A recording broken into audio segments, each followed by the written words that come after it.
talking about certain landing points for Carmelo Anthony, and let's bring in our very own expert, and that's Jalen Rose. And Jalen, we thank you for joining us. Michael and Don here. How you doing? My pleasure. Thanks for having me on. So what do you think, Jalen? Forget about championship aspirations, whatever the case may be, and friendships. What's the best fit for Carmelo when he opts out? Well, there are 30 NBA teams with up to 15 roster spots. Every player, if they could choose, all 449, other than this one player, would love to play with LeBron James. So if he can do that, obviously you got to consider it. The problem with doing it, unless LeBron is going to come to New York, you can't take such a fiscal haircut if you're Carmelo Anthony. You're giving up a final year, which could be your fifth year of a contract, that's going to pay you around $28 million a year, plus you're going to give up a few $1 million per season over 4 years. So say he does take $4 million over a 4-year deal. That's 16 times 30. I'm a dummy, but that's almost $46 million. They just gave Phil 60, Derek 25 to help turn the franchise around. You're in New York, Madison Square Garden, Broadway, Madison Ave. It's helped build your brand. You're in commercials now. Your very talented wife, Lala, who's also in the entertainment business, has been able to extend her celebrity being in New York. I've seen his son in Brad Jordan commercials. So with all of that being said, everybody wants to win a championship, but you got to keep getting them checks. And if I was him, I'd be a New York Knick for the next 5 years. Now, do you think there's enough going on with Phil, with the cap space that's coming up in 2015, that the Knicks can be a legitimate contender while Carmelo is still in his prime? You have to trust that Phil is one of the all-time puppeteers in NBA history. And we talk about NBA rings like you need an archaeologist to find them.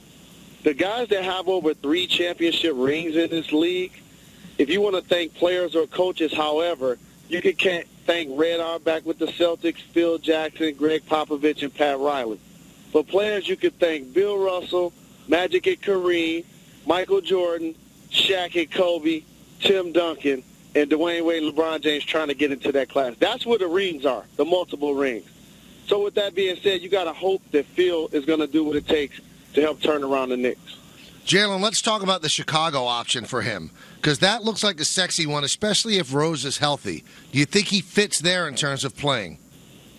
He does fit because Melo has the type of skill set that if you're not going to be a lockdown defender, diving on the floor for loose balls, doing all of the intangibles, being a dirty work player, you would love to have a guy that's going to get you potentially 30 points on a given night. And Melo's going to consistently do that, regardless of what roster he's on.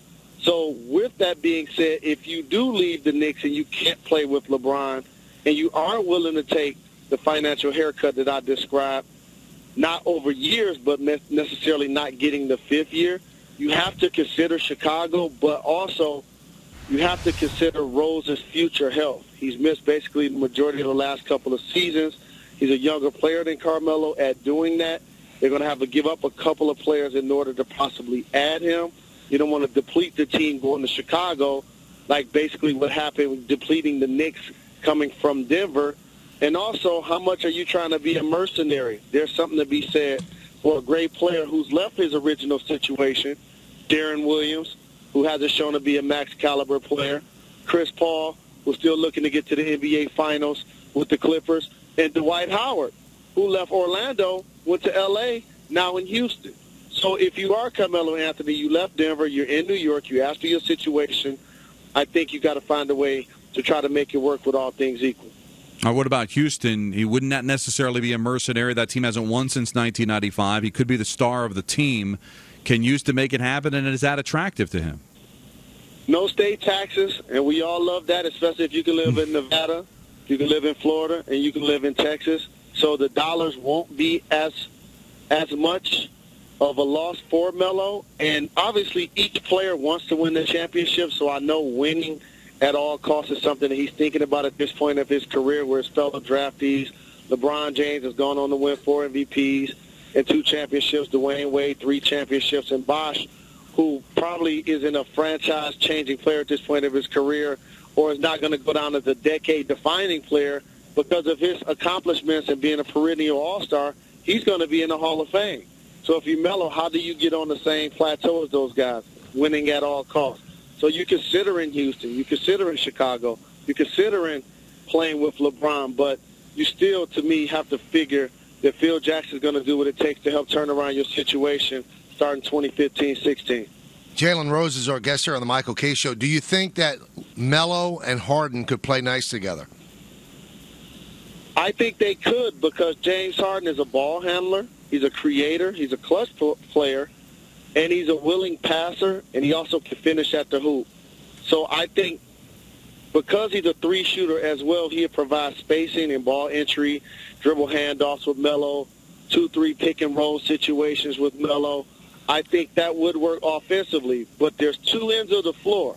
And so when Paul George, LeBron James, Kevin Durant, Russell Westbrook, these explosive perimeter players that can get you over 25 or 30 as well coming to town, that's where their issue is going to be on that end of the court. Jalen, we've had a lot of discussions with fans on Twitter and on the air as well about which team is better. Now, you played against one of them. You've announced another one. Do you think that the Bulls of Jordan had a better supporting cast for Jordan than the Heat of LeBron have for LeBron? 100% the Bulls. First, you have Michael Jordan, and I wish as a challenge for media types and for fans, if Michael Jordan could be excluded from arguments because there's a reason why he's the greatest of all time. Because he does have 6 championships and 6 finals MVPs. So first and foremost, you have him. Then you have Phil on the sideline who won 6 in Chicago and 5 with L.A., and I know we wasn't talking about the coaching. But then you have Scottie Pippen, who's a top 50 of all-time player. Dennis Rodman, who's also in the Hall of Fame. And then you have some good basketball minds that have gone on to do great things in this league. Steve Kerr just got a job, paid him $25 million to coach the Golden State Warriors. B.J. Armstrong is a successful agent and represents some of the top players in the game. So not only were these successful players, but they've gone on to have success in the league. So that crew in their prime, I would have to say, no doubt about it, it's the Bulls. And the reason we bring this up, Jalen, is because of the fact that we hear this all the time after the loss on Sunday. Well, Jordan would have never let that happen. Jordan's will to win would have found a way to be able to win that series against the Spurs. How unfair is that? People look back and have revisionist history. The older you get, the longer the walk was to school, and think that Michael Jordan played uphill both ways. And the team went 82-0. That didn't happen. And so they were a great team, a Hall of Fame. Multiple Hall of Famers on their team, 2 three-peats. And so it's almost impossible to even compare that because Jordan did play for the Washington Wizards, and they didn't play in the playoffs. So it does have a lot to do with your supporting cast, where you at in your career. Dwayne Wade, Father Time and Gravity are undefeated. They clearly caught up with him. The more you need Bosh to shoot threes, the less he's going to rebound and block shots. Who's their other rim protector? Mario Chalmers and Norris Cole didn't develop into legitimate starting point guards. And Ray Allen had to play extended minutes, dribble the basketball. And at this point of his career as a future Hall of Famer, the more he dribbles, the less effective he's going to be. So they did lose to a better team in San Antonio, but there are no excuses for fatigue. They did make it to 4 straight finals. It was a great run, but definitely the better team won. Jalen, great stuff, as always. Thank you so much. My pleasure. Thanks for having me on.